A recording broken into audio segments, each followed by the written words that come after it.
বাচ্চাদের জন্য মাঝে মাঝে আমি এরকম পুডিং বানিয়ে ফ্রিজে রেখে দেই। গরমের মধ্যে কিন্তু খুবই ভালো লাগে ফ্রিজে ঠান্ডা ঠান্ডা পুডিং খেতে। আর দেখেই তো নিলেন কতটা পারফেক্ট মাশাআল্লাহ পুডিংগুলো। আজকে ভাবলাম আপনাদের সঙ্গে পুডিংয়ের রেসিপিটা শেয়ার করি। এই যে মেজারমেন্ট কাপ দিয়ে এই কাপে 3 কাপ দুধ নিয়ে নিচ্ছি। অনেকেই মনে করেন পুডিংয়ের যে দুধটা থাকে ওই দুধটা জাল করতে করতে একদমই ঘন করে নিতে হবে। ব্যাপারটা আসলে তা না, যত ঘন করবেন টেস্ট তত ভালো আসবে, ঠিক আছে। কিন্তু মাত্র 2-3টা বলক দিয়েও কিন্তু আপনি পুডিং বানিয়ে নিতে পারবেন খুবই পারফেক্টভাবে। সেক্ষেত্রে ডিমের পরিমাণটা একটু বেশি লাগবে, এই আর কি। এই দুধের মধ্যে কিন্তু 1/3 কাপ চিনি দেওয়া হয়েছে।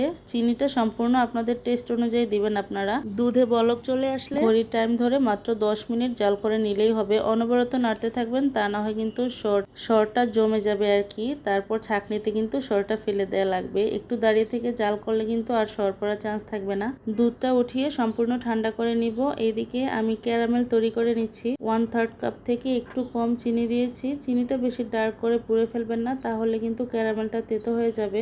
আজকের পুডিংগুলো আমি গ্লাসে সেট করছি, যেহেতু বাচ্চারা খাবে। একটা গ্লাসে করে চামচ দিয়ে কেটে খেতে কিন্তু সুবিধা হবে। ক্যারামেলগুলো সম্পূর্ণ সেট হওয়া পর্যন্ত এভাবে রেখে দিতে হবে। একটা পাতিলে 3 কাপ পানি দিয়ে একটু ফুটে উঠতে দিচ্ছি। চুলার আঁচটা এখন কমিয়ে রাখছি। অন্যদিকে ডিমটা প্রিপেয়ার করে নিচ্ছি পুডিংয়ের জন্য। এখানে আমি 5টা ডিম নিয়েছি। ডিমগুলো অবশ্যই কিন্তু রুম টেম্পারেচারের হতে হবে, ফ্রিজের হলে কিন্তু হবে না। 2 থেকে 3 মিনিট একটু ভালো করে ডিমগুলো ফেটিয়ে নিচ্ছি। অন্যদিকে পুডিংয়ের জন্য যে দুধটা আমি জাল করে রেখেছি ওটা সম্পূর্ণ ঠান্ডা হয়ে গিয়েছে। এখন 1/3 কাপ গুঁড়ো দুধ দিয়ে দিচ্ছি। গুঁড়ো দুধটা আপনারা চাইলে স্কিপ করতে পারেন, যেহেতু আমি দুধটা বেশি কষাইনি তার জন্য একটু গুঁড়ো দুধটা দিয়েছি। ফ্লেভারের জন্য এখানে ভ্যানিলা পাউডারটা আমি একটু দিয়ে দিলাম 1 চামচের মতো, ওইটা স্কিপ হয়ে গিয়েছে।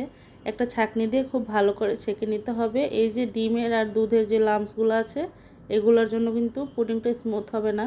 ছেঁকে নিয়ে এখন গ্লাসের মধ্যে কিন্তু পুডিংগুলি আমি সেট করে নিলাম। ফয়েল পেপার দিয়ে এখন খুব ভালো করে একটু সিল করে দিচ্ছি, তা না হয় স্টিম হয়ে ঢাকনার পানিগুলি কিন্তু পুডিংয়ের উপরে চলে আসবে। পানি ফুটে উঠেছে, এখন আমি এই যে প্লেটটা বসিয়ে দিচ্ছি।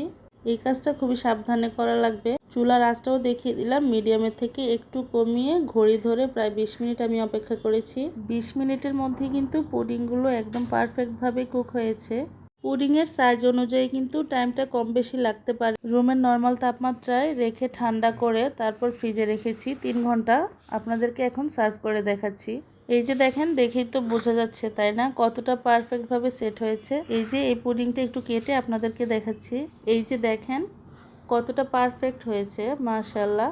ছোট বাচ্চাদেরকে আশা করছি এবার থেকে বাসায় মায়েরা বানিয়ে দিবেন এরকম মজাদার আর স্বাস্থ্যকর পুডিং। আমার তো মনে হয় সব বাচ্চাদেরই এই খাবারটা খুবই প্রিয়, আমার বাচ্চাদের মতোই। একটু কেটে আপনাদেরকে দেখাচ্ছি কতটা সফট দেখেন আর কতটা জুসি ভিতরে। গ্লাসে যে পুডিংগুলি বানিয়েছিলাম ওইটাও দেখেন মাশাআল্লাহ কতটা পারফেক্ট হয়েছে। ভিডিওটি ভালো লাগলে লাইক, কমেন্ট এবং শেয়ার করতে ভুলবেন না। সবাই ভালো থাকবেন, সুস্থ থাকবেন। আসসালামু আলাইকুম।